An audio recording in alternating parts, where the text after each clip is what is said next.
देखिए, आज के इस वीडियो में बेसिकली हम बात करने वाले हैं कि जो हम बैंकिंग फ़ील्ड की बातें करते हैं या हम बैंकिंग जॉब्स की बातें करते हैं, इसका जो डार्क साइड है, उसके बारे में ज़्यादातर लोग बात नहीं करते हैं। यहाँ पर 5-6 चीज़ें हैं जो आपको समझनी चाहिए और फिर लास्ट में थोड़ा-सा हम सॉल्यूशन की तरफ बात करेंगे। आज तक हमने बहुत सारे वीडियोज़ बनाए हैं जिसमें हम बातें करते हैं कि जॉब कैसे लेना है, कैसे अपने टारगेट्स को अचीव करना है या इसके अलावा बहुत सारी बातें।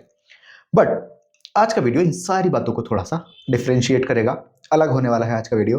तो अगर आप एक बैंकर हैं या फिर आप बैंकिंग फ़ील्ड में बहुत दिन से काम कर रहे हैं, मेबी आपके ये काम आ सकता है। पहली चीज़ ये है, अभी फ़िलहाल मैं देख रहा हूँ, मैं बहुत सारे लोगों से कॉल पे बात करता हूँ, बहुत सारे लोग मुझे फ़ोन भी करते हैं, कुछ लोगों को मैं भी करता हूँ। सब लोगों का एक ही कहना है कि भैया बैंकिंग फील्ड में सेल्स के अलावा कुछ काम ही नहीं है। और दोस्तों ये बात कहीं न कहीं मुझे भी थोड़ी-सी सही लगती हुई दिखाई दे रही है, क्योंकि जितने भी मेरे फ्रेंड्स हैं, जो भी मेरा सर्कल है, सब लोगों का कहना एक ही है कि यार हमारे टारगेट्स नहीं हो पा रहे हैं, कोई बोल रहा है इतना ही हुआ है, कोई बोल रहा है इतना ही हुआ है। मतलब देखो, बैंकिंग फील्ड में सेल्स को लेके बहुत ही सीरियसनेस है, चाहे वो एचडीएफसी बैंक हो, एक्सिस बैंक हो, आईसीआईसीआई बैंक हो, कोई भी बैंक हो। यार इन लोगों का सच में ये एक बड़ा तगड़ा गेम है या इसको हम कुछ भी कह सकते हैं, बट हाँ, इन लोगों ने बताया हुआ है कि देखो हमारा काम सेल्स का है। और ऑब्वियसली दोस्तों आपको भी ये बात समझनी चाहिए। अब देखो एचडीएफसी बैंक है, फिर आईसीआईसीआई बैंक है, इन सभी बैंकों में कोई भी बंदा ऐसे पैसे-वैसे निकालने तो नहीं जा रहा है, ज़ाहिर-सी बात है। आजकल एचडीएफसी बैंक ने आपको बड़ी खूबसूरत चीज़ें दी हैं, जैसे कि आपकी नेट बैंकिंग हो गया, फ़ोन बैंकिंग हो गया, इन सभी से सारे काम हो रहे हैं। तो ऑब्वियसली अब आपको सेल्स का ही काम मिलेगा। तो ये थोड़ा अपने दिमाग को प्रिपेयर करो कि अगर हम किसी बैंक में जा रहे हैं, तो हमें सेल्स के अलावा दूसरा काम नहीं मिलेगा। अगर आपको दूसरा काम मिल भी गए, क्योंकि देखो ऐसा है कैशियर की पोस्ट तो एग्जिस्ट करती है, ठीक है? ऑब्वियसली करेगी ना। अभी कुछ लोग तो ऐसे हैं महान जिनको नहीं-नहीं कैश ही चाहिए, बहुत सारी चीज़ें या कई बारी हमें कैश भी चाहिए होता है पेमेंट करने के लिए, डबल बहुत सारी चीज़ें होती हैं। ठीक है, तो कैशियर की पोस्ट है, समझ में आ रहा है। लेकिन भाई साहब कैशियर को भी बहुत सारे काम अलग से पकड़ा दिए जाते हैं कि आप ये काम करो, ये काम करो, ये काम करो। अच्छा एक कंपनी का जो आरओआई होता है, जो कंपनी पैसा लगा रही होती है और उस पैसे के बदले में जो रिटर्न मिल रहा होता है, वो आरओआई हो गया। ठीक है, उसमें क्या होता है हमें फ़ायदा भी देखना होता है अपना। अब हमने 10 एम्प्लॉयी रखे हुए हैं, ठीक है, 10 एम्प्लॉयी को हमें सैलरी देनी है, तो कहाँ से आएगी वो सैलरी? ऑब्वियसली हम इंटरेस्ट पे चीज़ें करेंगे, बहुत सारे इधर-उधर पे हाथ पैर मारेंगे तब जाके तो होगा। तो इसलिए बैंक ना सेल्स को लेकर बहुत पुश करता है कि सेल्स करो, सेल्स करो, सेल्स करो। अगर कोई व्यक्ति ऐसा है जिसको सेल्स से दिक्कत है, मार्केटिंग से दिक्कत है, फील्ड से दिक्कत है, तो बैंक उसके लिए नहीं है। यहाँ पर प्रेशर भी होता है, मार भी पड़ती है, सारी चीज़ें होती हैं। गर्मी, धूल-धूप सब चीज़ों से आपको गुज़रना पड़ेगा। अगर आपको लगता है कि नहीं मुझे तो एसी में बैठ के भैया वो वाले ज़माने नहीं है, एसी में बैठने के लिए आपको बहुत एक्सपीरियंस होना चाहिए। और एसी के अंदर बैठ के आई मीन टू से ब्रांच में अगर आप बैठ के काम करते हो ना, तो और ज़्यादा आपको सुनने को मिलेगा, बहुत कुछ सुनने को मिलता है, तो प्लीज़ देन फिर आप सोचोगे कि यार सेल्स वाला तो बढ़िया था। बट चलो कोई नहीं। दूसरी इंपॉर्टेंट चीज़ ये है कि बहुत सारे लोग कहते हैं कि भैया मेरी जो एचआर है या मेरी जो मैनेजर है ना, वो मुझे बहुत प्रेशराइज़ करती है। वो कहती है कि आपको मैं टर्मिनेशन लेटर भेज रही हूँ, ये कर रही हूँ, वो कर रही हूँ। देखिए कोई भी एचआर हो या फिर कोई भी मैनेजर हो, वो कदम तो नहीं उठाएगा आपको टर्मिनेट करने का या भगाने का, बट ऐसा है अगर आपको 3-4 महीने हो गए हैं और कोई भी सेल्स नहीं निकल रही है, इम्प्रूवमेंट कुछ हो ही नहीं रहा है, तो फिर देखो एचआर हो या फिर एग्जामिनर हो या फिर जो भी आपका मैनेजर है, उसको थोड़ी बहुत दिक्कतें होने लग जाती हैं। क्योंकि उसको रिपोर्ट करना है आगे और वो पूछेगा कि जिस बंदे को हमने 20,000 रुपए सैलरी दी है या जिस बंदे को हम 20,000 रुपए सैलरी दे रहे हैं, उसका क्या बन रहा है? वो किस लेवल पे है? वो कुछ करके दे रहा है, नहीं करके दे रहा? अब आप एक बात सोचो, आप घर में एक मेड रखते हो, नौकरानी रखते हो खाना बनाने के लिए। वो खाने में कभी नमक तेज़ कर देती है, कभी आती नहीं है, कभी जाती नहीं है, कभी कुछ करे आप उसको सैलरी दोगे 10,000 रुपए, आपको चुभेंगे पैसे देते हुए, ठीक है? तो अगर आपको कोई बंदा 10 रुपए दे रहा है, तो उसको 12 रुपए का काम करके दो, तब तो कुछ फ़ायदा बनेगा। बहुत सिंपल और बेस्ट बात ये है। तीसरी चीज़, भैया गंदे टारगेट्स देते हैं बहुत ज़्यादा, ऐसे टारगेट्स देते हैं जो अचीव भी ना हो। रोज़ का एक अकाउंट खोलो, चाहे वो करंट हो या फिर सेविंग्स हो। देखो, इस चीज़ को अगर आप अपनी नंगी आँखों से देखोगे, तो आपको ऐसा लगेगा यार ये तो पूरा नहीं हो सकता टारगेट, बहुत तगड़ा टारगेट है, ये नहीं होगा। बट अगर मैं इसका अपोजिट आपको दिखाऊं कि अगर आपके रिलेशन बहुत अच्छे हैं, ठीक है, और आप लोगों से रेफरेंस के थ्रू चीजें करते हो, तो आपके अकाउंट खुल जाएंगे।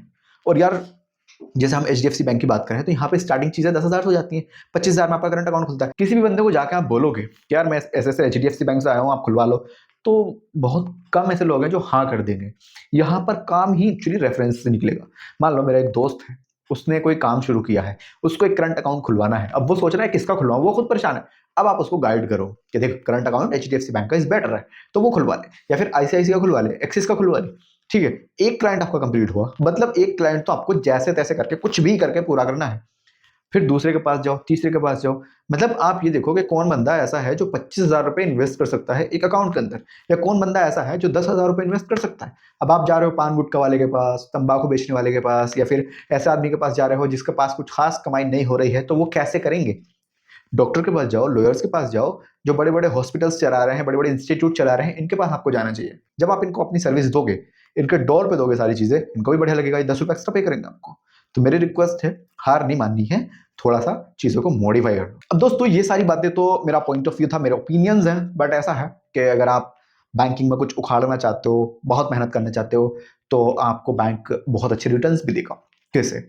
मेरे कुछ ऐसे दोस्त हैं जो बहुत अच्छा पैसा कमाते हैं और वो खुश हैं, कोई स्ट्रेस नहीं है उनको, मज़ा आ रहा है उनके, ठीक है? वो क्या करते हैं बेसिकली, उन्होंने अपनी रिलेशनशिप को बहुत अच्छे से बिल्ड किया हुआ है। अगर मैं आपको बोलूँ कि इस चैनल को सब्सक्राइब कर लो और लाइक करो मेरे वीडियो को, ये करो, वो करो, इधर-उधर, तो आप कर सकते हो, ठीक है? बिकॉज़ यहाँ पे आपको कोई पैसा नहीं देना। लाइक करने के लिए बटन दबा दोगे, सब्सक्राइब करने के लिए भी बटन दबा दोगे, शेयर करने के लिए इधर-उधर कर दोगे व्हाट्सएप वगैरह पे। बट अगर मैं आपको बोलूँ कि ये वाला क्यूआर कोड है जनाब, मैं आपको ऐसे करके दूँगा, वैसे करके दूँगा, पैसा लगा दो यहाँ पे, आप क्या सोचोगे? अरे भाई इतना बड़ा महान यूट्यूबर नहीं है तू, निकल ले यहाँ से, हम नहीं लगा रहे, हम नहीं, हमारे पास है ही नहीं पैसे। तो भाई दूसरे की जेब से पैसा निकालना बहुत इंपॉर्टेंट बात है और ये बड़ी मजबूत बात है, बड़ा जबरदस्त काम है। ये हर किसी से नहीं होता है। लेकिन दोस्तों रिलेशनशिप के बेस पे एक दूसरे के लिए आदमी बहुत कुछ करता है। हस्बैंड वाइफ अनजान होते हैं, बहुत कुछ करते हैं। गर्लफ्रेंड बॉयफ्रेंड बहुत कुछ करते हैं एक दूसरे के लिए, अनजान होते हैं, ठीक है? अब मैं तो आप सबको नहीं जानता, आप मुझे जानते हो, वो बात समझ में आएगी, लेकिन मैं आप सबको नहीं जानता। मुझे तो अपने सब्सक्राइबर का पता है कि 43,000 हो गए, 50,000 हो गए, वो बात अलग है, क्योंकि वो नंबर दिख रहा है। अब हर किसी का, जो भी बंदा मुझे सब्सक्राइब करता है, उसका नाम थोड़ी आता है मेरे पास। न्यू सब्सक्राइबर एक्टिव करके कुछ आ जाता है। ठीक है, अच्छी बात है, बट यहाँ पर जो सब कुछ चल रहा है, आपकी वजह से जो मैं पैसे कमा पा रहा हूँ, ये एक रिलेशनशिप जो मैंने आपके साथ बिल्ड किया है ओवर द पीरियड, ये इसकी वजह से हुआ है। आप मुझ पे ट्रस्ट करते हो, जो भी बातें मैं बताता हूँ वो कहीं न कहीं थोड़ी बहुत सच भी होती हैं, कुछ थोड़ा बहुत झूठ इधर-उधर से बोल दिया समझ में आता है। बट ये जो ट्रस्ट बिल्ड हुआ है, इसी ट्रस्ट के बेस पर मैं अपने रिज़्यूमे की सर्विस देता हूँ, मैं अपनी किताबें बेचता हूँ, मैं बहुत सारे काम आपके थ्रू करता हूँ। तो भाई साहब, जब तक आप रिलेशनशिप को बिल्ड नहीं करोगे, क्लाइंट्स के साथ एम्प्लॉय का, एम्प्लॉय के साथ क्लाइंट्स का, भैया आप तो सक्सेसफुल नहीं होने वाले। सबसे पहला काम यही है कि हमसे कोई बंदा प्रोडक्ट परचेज करे या ना करे, हमारे रिलेशन बढ़िया होनी चाहिए। एक बात बहुत ही सिंपल सी मैं आपको समझा देता हूँ। एक बंदे ने आईसीआईसीआई बैंक का करंट अकाउंट ओपन किया हुआ है। आप जाके कहते हो एचडीएफसी करा लो भैया। देखो, वो बिजनेसमैन है, समझ में आती है, वो करा सकता है, लेकिन उसको जरूरत नहीं है, तो वो क्यों कराएगा? फिर आप उसको बोल सकते हो कि देखिए एचडीएफसी बैंक इन चीजों में डील करता है, अगर आपको कभी भी एचडीएफसी बैंक की जरूरत पड़ती है तो आपको जाने की जरूरत नहीं है, मैं आपके द्वार पे खड़ा मिलूंगा, ये मेरा मोबाइल नंबर है, ये मेरी ईमेल आईडी है, ये मेरा विजिटिंग कार्ड है। Simple, close. ये होता है तरीका। तरीका आपको सीखने चाहिए, चैट जीपीटी, यूट्यूब, गूगल, इन सब से हेल्प लेनी चाहिए। इंप्रूव करने की आपको सख्त जरूरत है। दोस्तों, आज का वीडियो आपको कैसा लगा? थोड़ा सा ज्ञान देने की कोशिश की है। अगर किसी भी व्यक्ति विशेष को ऐसा लगता है कि आपने ज्यादा बोला है, गलत बोला है, आई एम सो सॉरी। दोस्तों, इस तरह की वीडियोस बनाने में बहुत एफर्ट्स लगते हैं, बहुत मेहनत लगती है, तो अगर आप इस चैनल को सब्सक्राइब कर लेंगे, जो कि फ्री है, बिल्कुल फ्री है, तो हमें थोड़ा सा मोटिवेशन मिलेगा। लाइक कर देना, और हो सके तो अपने दोस्तों के साथ, जो भी आपके फेलो फ्रेंड्स हैं, आप उनके साथ इस वीडियो को शेयर कर सकते हैं। बाय द वे, मेरा नाम जुनैद है and I will see you in the next one.